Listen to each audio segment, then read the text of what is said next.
You've heard the words before: misinformation, disinformation, fake news.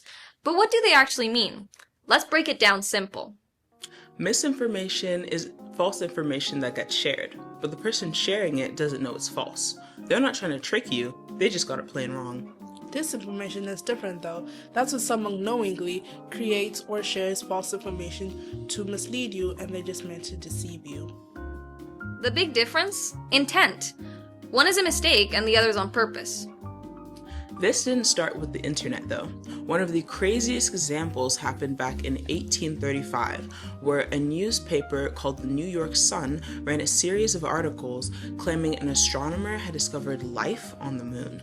Wait, like actual life, like aliens, or like weird plants? No, more like bat-winged humanoid creatures, unicorns, and entire civilizations.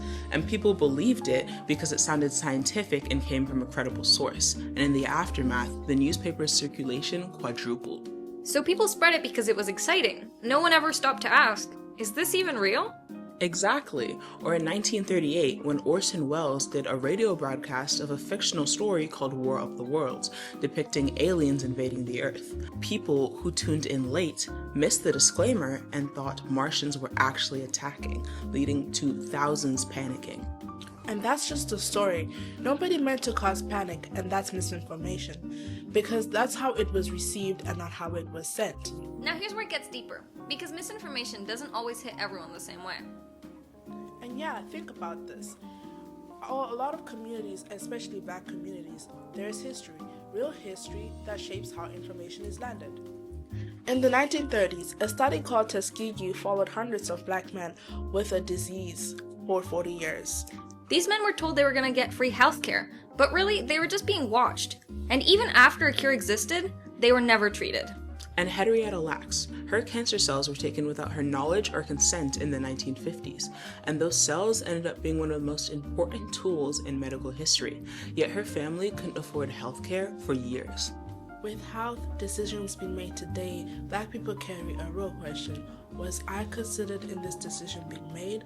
Was my community cared about in this process? Let's now think of other communities affected by this.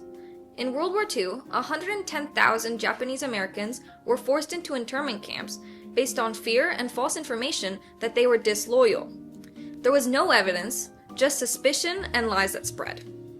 And indigenous communities. For decades, they had their children taken away to government residential schools. They were told the goal was education, but it was actually to erase their culture, their language, and their identity. And that type of history doesn't just disappear. It lives in how communities interpret information today. And each of these cases have multiple layers that provide explanation into the problems related to them, but they also provide insight into how deep the roots of false and malicious information can run. And when people target ethnically diverse neighborhoods with misinformation about vaccines or healthcare using that mistrust on purpose, that's not misinformation. That's disinformation with a target. Those people know exactly what they're doing. And the systems we use every day make it worse. Social media algorithms don't care if the information isn't true. They care if you stop scrolling. Outrage, fear, confirmation of what you already know is true, that's what keeps you engaged. We all have something called confirmation biases. If a story confirms what I think about someone, a politician, a group, an issue, I'm way less likely to question it. I want it to be true. And by the time someone fact checks it, millions have already seen it. There's actual research on this. Even after a story is proven false, people still remember the lie. Our brains don't just delete the information because we're told it's wrong. The damage sticks. So, what do we actually do about it? 3 things. Fact check before sharing something. Open a new tab. See what other sources are saying. If only one source is reporting it, that's a red flag. Second, ask yourself, who made this? Does this information actually apply to my life? Or is it being pushed at me for a reason? Third, pause. Before you share something that makes you angry or scared, just pause. Emotional content is designed to make you react fast. If you see something that makes you feel strong emotions immediately, it is probably designed that way for you to send it. Misinformation has been there for a long time. So has the ability to question it, to pause, to say, I need to know more before I believe it. It's not about being negative, it's about being aware.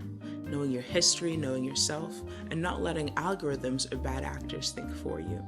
The truth is slower, less exciting sometimes, but it's worth it. Pause before you share. That's it. That's the move!